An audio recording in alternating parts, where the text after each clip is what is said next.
Hey guys, তো চলো আজকে হলো রিসেপশন আর এখন আমি রেডি হয়ে চলে এসেছি ভবনের সামনে। তো চলো এখন ঢুকছি আর ভিতরে চলো তোমরাও যাবে। তো চলো ভিতরে গিয়ে দেখবো কোনেকে কীরকম লাগছে কীরকম না।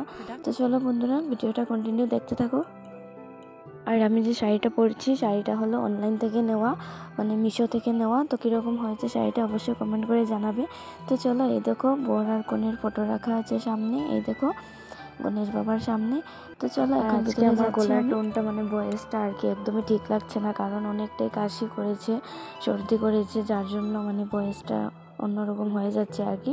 তো চলো কোনো ব্যাপার না, তোমরা ম্যানেজ করে নিও।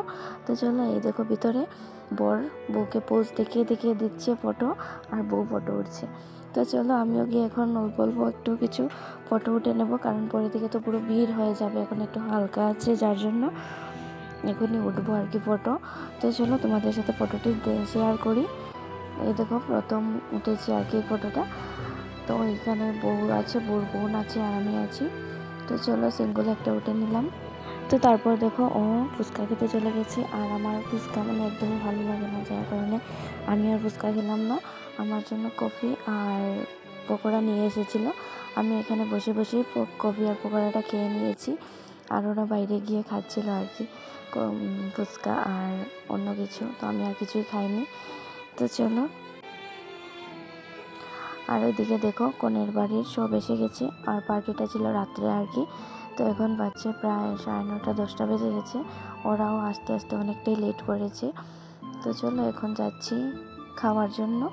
তো অনেকটাই রাত্র হয়ে গেছে, 10:30 বেজে গেছে, যার জন্য ও বললো চলো খেয়ে নেবে, এখন একটু মানে ফাঁকা আছে আর কি।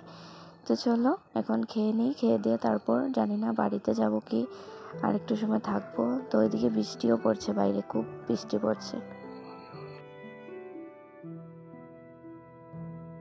তো খেয়ে দিয়ে আর বসিনি, একটু বৃষ্টি কমিয়েছিল যার কারণে ও গাড়ি দিয়ে নিয়ে মানে গলির সামনে দিয়ে গেছে। তো চলো বন্ধুরা আজকের ব্লগটা এতখানি, দেখা হবে নতুন আরও একটা ভিডিওর সাথে।